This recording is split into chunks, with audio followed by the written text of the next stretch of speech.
In religious texts, Raphael is an archangel, best known for his healing abilities. In Shin Megami Tensei V, Raphael can be an amazing character for any team with the right build. What's up YouTube, Zero here, and today I have an epic build for Raphael in Shin Megami Tensei V. Now in this video, I'm going to go over the skills, resistances, and stats needed for this build. Then we're going to get into some more gameplay, and I'm going to talk about why this setup is absolutely amazing and you should be using it for Raphael for your team in Shin Megami Tensei V.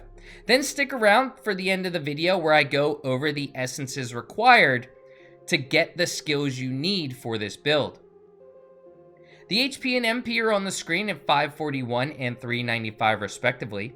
Resistances, we're going to be resistant to physical and electric, and nullify fire, ice, force, light, and dark. The stats that you're going to want to focus on are going to be magic and vitality, with the main stat being magic. Skills, our only attack is Killing Wind, a heavy force attack to one foe, which ignores affinity resistances and pierces through. Then of course, Raphael is known as a healer, so we definitely need some healing abilities. Diarahan, full HP recovery to one ally. Then Mipatra cures status ailments on all allies. High Force Pleroma is going to greatly increase our Killing Wind. Then Null Dark nullifies dark skills. Null Ice nullifies ice skills.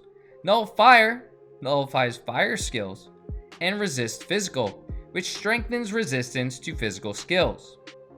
Now that we've gone over the setup on Raphael, let's get into some more gameplay and talk about why this setup is absolutely amazing and you should be using it on your team. First, let's talk about the defense. Of course, we saw that Raphael is going to resist or null every skill type in Shin Megami Tensei V. Now, of course, this excludes skills that pierce through and almighty type skills, but this is absolutely amazing, especially for end game, when you're still going to encounter a lot of enemies that are unable to pierce affinity resistances. Raphael is going to be able to really play well defensively and resist or null a lot of hits. There are a lot of enemies, bosses and otherwise, that aren't able to pierce through those resistances.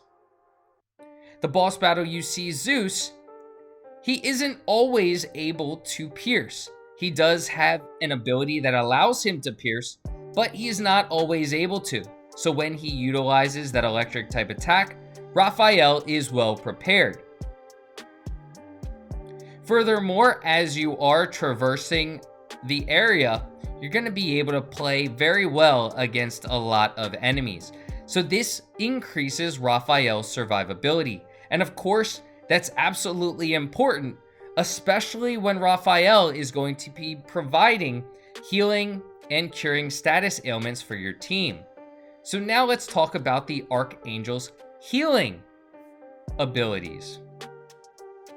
First, being able to fully heal an ally with Diarahan is extremely important.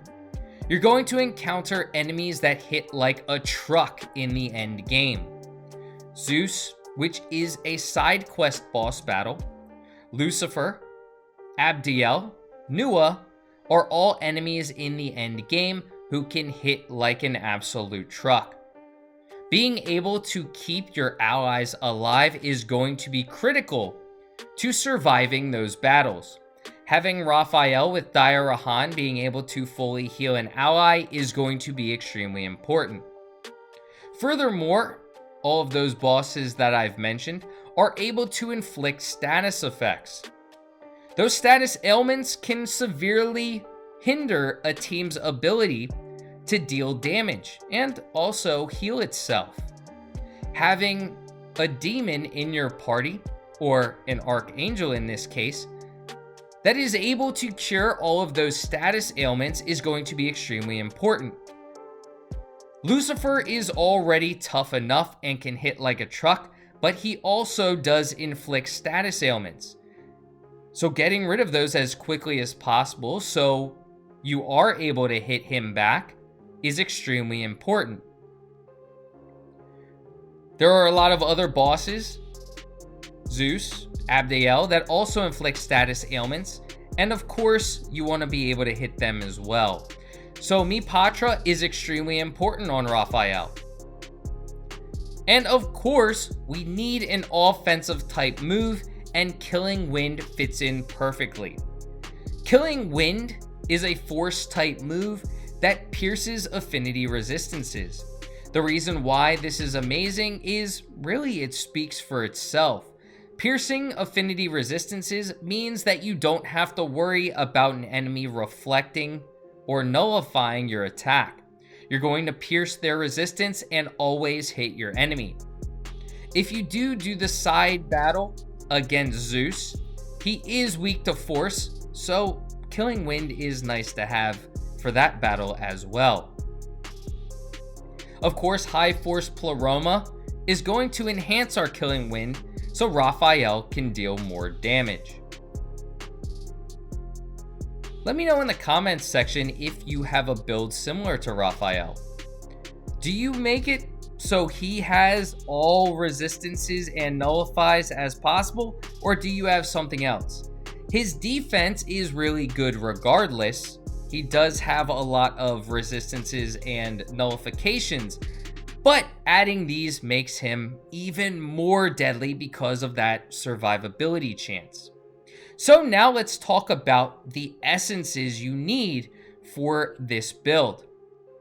Mipatra, High Force Pleroma, and Killing Wind you can actually get from Raphael himself through leveling up, so you don't have to worry about those.